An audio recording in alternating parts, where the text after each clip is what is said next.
You are not putting that man near me. I don't care what his badge says. I will never trust a black man with my life." Vivian Ross threw the words out like dirty water, loud enough to make the lobby hear, sharp enough to make it hurt. A few heads snapped up. A few eyes dropped fast. The black bodyguard standing behind her did not blink.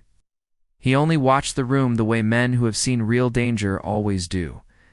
And somewhere in that polished hotel air, fate quietly chose its side. Vivian was 41, white, wealthy, and famous for building a beauty empire that sold confidence in glass bottles. She wore a cream coat that matched the marble around her, hair perfect, posture trained to command. She was used to rooms bending for her. She was used to people fearing her silence more than her voice. Trust, to Vivian, was a luxury she stopped buying years ago. Her fear had old roots. When she was 16, her father was attacked outside their family store. The town never found the person who did it. But a rumor hardened into truth in the wrong way, pushed by lazy talk and louder anger. A black man, people said. The town repeated it until it became a law in Vivian's mind. She watched her mother fold into grief, watched neighbors lock doors earlier, watched fear pick a target and wear it like a mask. Carry pain without throwing it at someone else. So she grew up with a rule that felt like safety.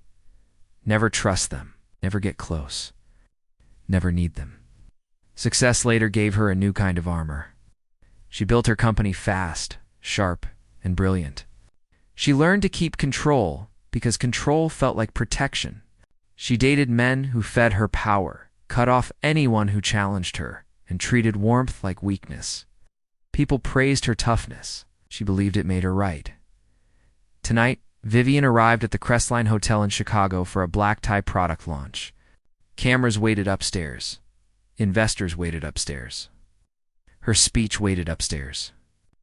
She walked into the lobby with her assistant beside her in a security detail arranged by the hotel. The lobby smelled of fresh flowers and polished stone, warm lights, reflecting off glass walls, a place designed to feel safe even when it wasn't. The lead guard stepped forward to introduce himself. Marcus Hale, late 30s, black, tall, broad-shouldered, wearing a dark suit that looked like it belonged to him the way skin belongs to a body.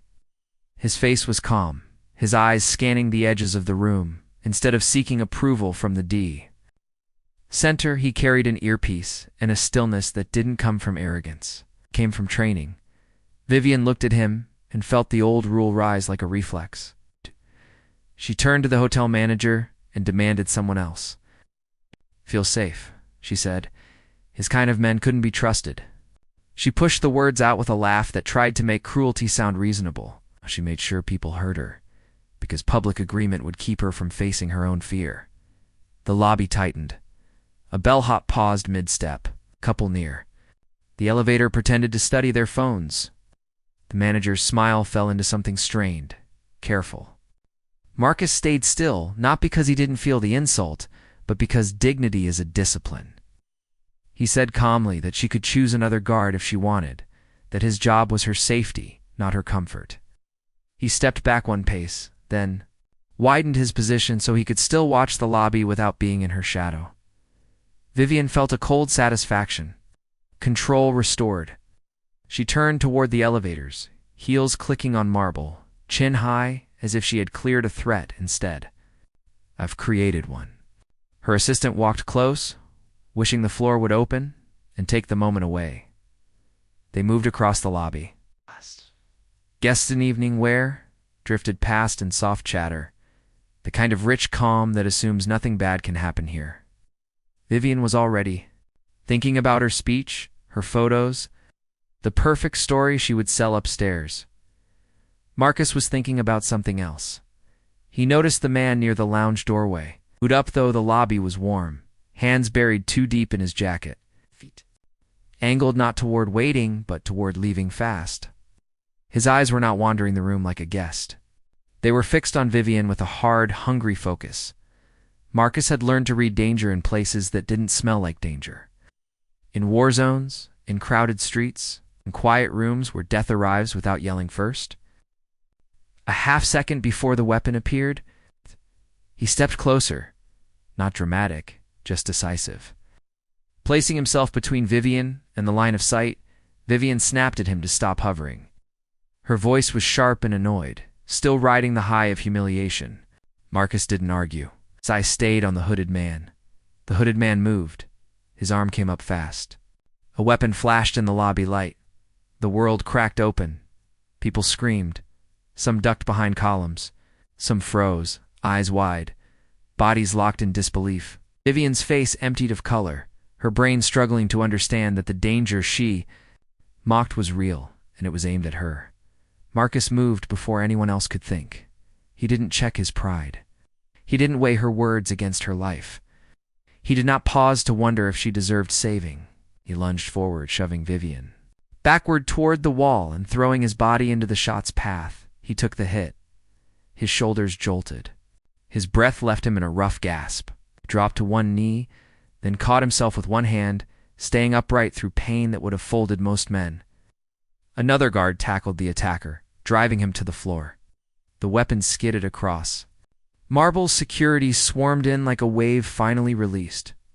For a moment, the lobby was nothing but panic and echoes. Then it was silence again, the kind that comes after the truth of who someone is has been revealed. Vivian stood pressed against the wall, shaking so hard her teeth clicked. Her hands were open and empty, as if her body forgot what to do with them. She stared at Marcus, the man she had just devalued, now bleeding on the floor because his instincts chose her life over his own safety. Marcus lifted his head, face tight with pain, but eyes steady. He asked if she was okay. No anger. No blame.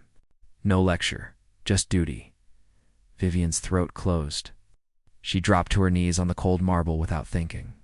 Her coat pulled around her like a flag she didn't deserve to wear.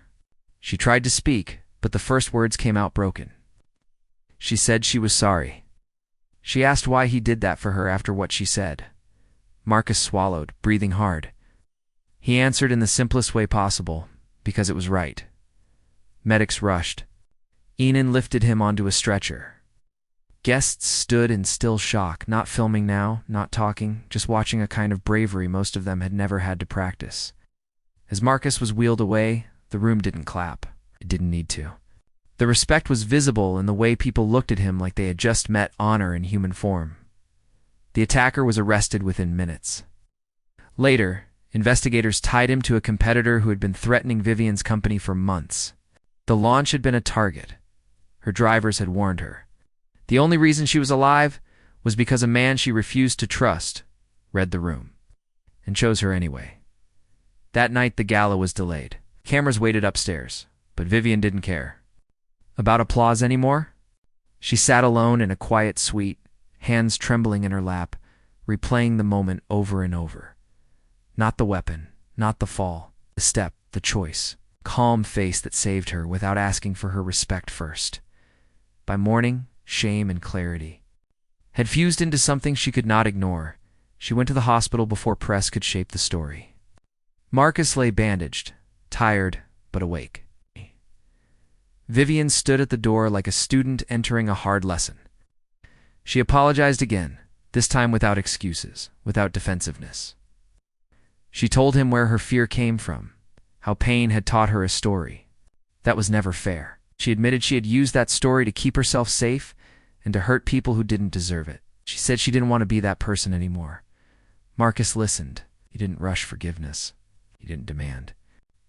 He told her that fear will make liars out of all of us unless we challenge it. He told her that respect is not earned by skin or status, it is owed by humanity.